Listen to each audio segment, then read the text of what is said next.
So it was about a year ago that I started interacting with Trey Jadlow, and we had some productive exchanges, and I've come to know his positions quite well. And to be honest, the last couple of months I've had 2 videos lined up that I thought I was going to release, but because of work and issues in my personal life, I wasn't able to get them done in a timely fashion. So I was at the point that I thought I wasn't going to actually finish them at all.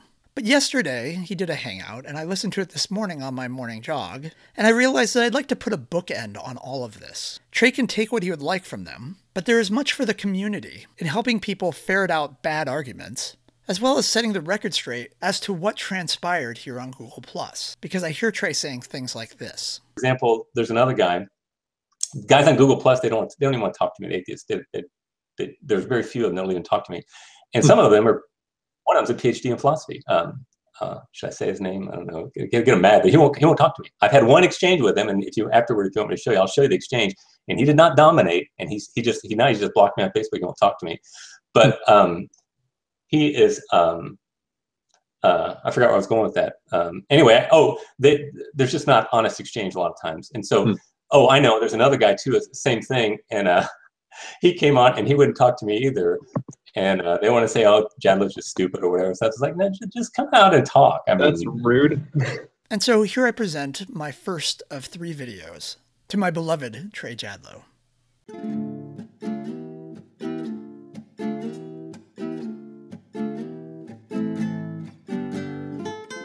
Think about this, Mark. Look at Europe and think about what group of people in a European structure have the strongest meta-narrative. I still don't see why this is taking up time, and I don't really want to keep talking about this. I'm sorry. Well, we can go wherever you like. It has nothing to do with whether or not it's true. I don't really care what people decide to do with their atheism. Well, I'm trying to demonstrate that your goal of saving the phenomenon of existence is failing with your view. That's even fine. as you speak now. That's irrelevant. You admit that you don't want to have children. That has nothing to do. That has nothing to do with the existence of God. It has nothing to do with it. It has to do with the inviolability of the atheistic worldview. That also has nothing to do with the existence of God. Well, sure it does. If there is no God, there is no reason. Right. And you're saying there is a reason, but you don't have a reason for it. We should figure out if there's a God, because that will answer the question of if there's reason, a reason to a meta-narrative, right? Like that's a secondary. Like the first question is there God? Yes or no? And the second question is, what do we do with that once we figure it out? But we look at the consequences and we say we're trying to answer the question of whether there's a God. Looking at the consequences of that is irrelevant to answering that question. No. Are you not familiar with modus ponens argumentation? I don't care about that because this is irrelevant. Okay. No, it's not irrelevant. It's everything. Modus ponens basically said if A is B, if B requires C, let's see, how does that work? If A requires B, then B requires C, then B is required. So for example,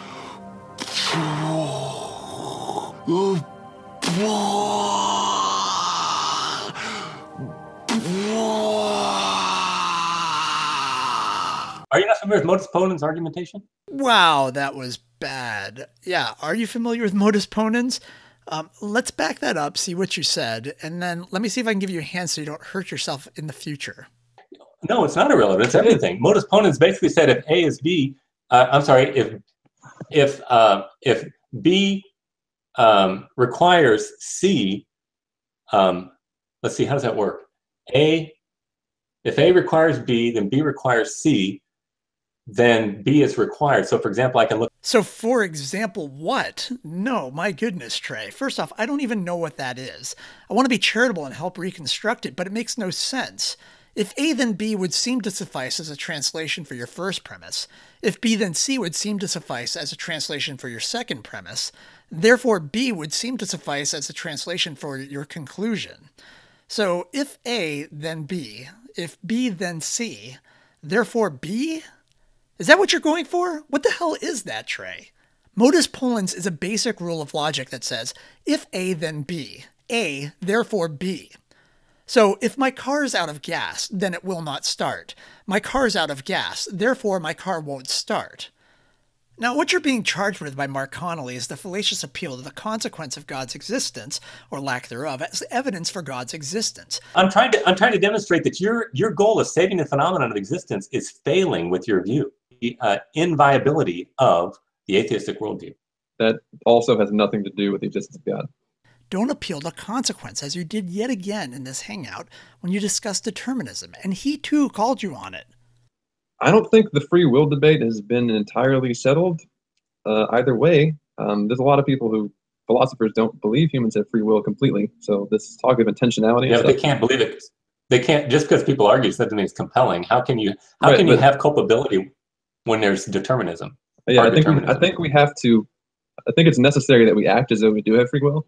I'm not saying that we shouldn't. Yeah, we should have culpability and laws and punishment. Fine. But that doesn't really answer the question. That's just kind of a necessary convenience. If you were to discover that you had a cancer, which would lead to your death, that consequence has no bearing on your having cancer. If you were to discover that you were determined, which would lead to your not being culpable for your actions, that consequence has no bearing on your being determined. So now, moving back to Dunning-Kruger. I don't believe. No, remember what I said. If something changes, it is dependent upon that which enacts the change. Do you agree with that? So as far as the things that we observe in our universe, yes, but I don't know if that's true about the universe. Oh, so you're just making a special pleading fallacy then? I'll tackle this special pleading charge in the next video. I'm saying that we can only deal with the universe that we have, Occam's razor. Occam's razor is not necessarily true. It's just something we generally try to apply when we're accounting for things. So we can just make things more complicated and appeal to ignorance as a viable form of argumentation? No, he didn't say that. He didn't say anything close to that. I saw this coming a mile away as soon as you raised it.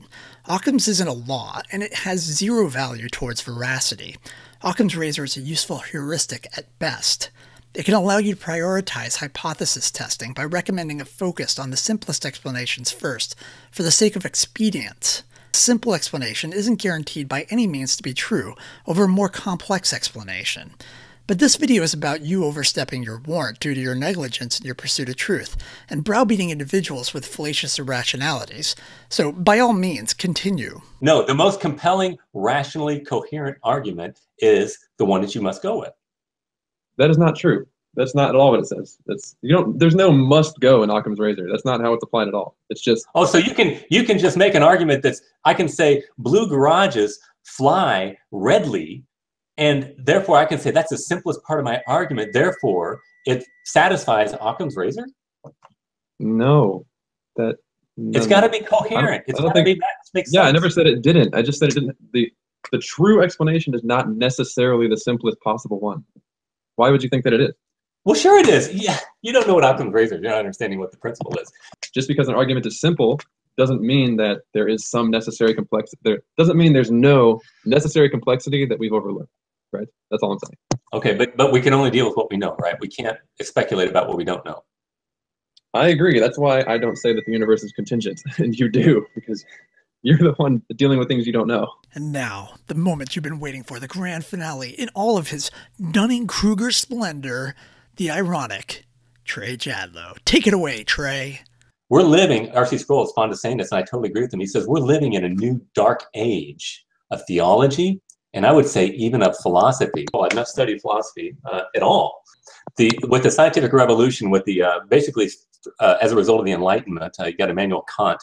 I don't know if you've studied philosophy at all. Well, I've not studied philosophy at all. But Immanuel Kant came along and basically said that the scientific elite, who basically are the molders and shapers of our thinking today, are utterly ignorant about philosophy. Well, I've not studied philosophy at all.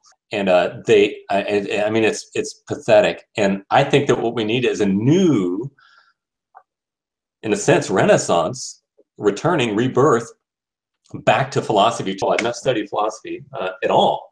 For today's, I appeal a lot to Aristotelian philosophy. Well, I've not studied philosophy at all. But the men that wrote those documents were Aristotelian in their description of theology. And I'm not saying Aristotle's foundation, but Aristotle came up with categories that are very helpful for us to think carefully about distinctions, even regarding theology. So I think that it can be helpful. Well, I've not studied philosophy at all. And so I think what we need to do is return to Aristotelian categories, what we learned from the late Middle Ages and the High Middle Ages as well. So let me give you a little bit of Aristotelian causality that he delineated. Again, I find that Aristotle's categories, which were popularized and synthesized with Christianity through St. Thomas Aquinas. Well, before Socrates came in, everybody said, well, if these two titans, Heraclitus and Parmenides, cannot figure out these issues of being and becoming, then how can I figure it out? Well, I've not studied philosophy at all. We're living, RC Sproul is fond of saying this, and I totally agree with him. He says, we're living in a new dark age of theology, and I would say even of philosophy. We're in a place right now where people are not good thinkers. We're not talking about water fountains, we're talking about existence. Talking about the existence of God. Is existence important to you? The existence of God is what we're talking about. No, existence, period. Is existence important to you? I'm not talking about water fountains. I'm not talking about swing sets. I'm not talking about islands. I'm talking about existence. Is existence important to you? It is important to me that I exist. Okay. We're not talking about God. I'm talking about existence. God is existence.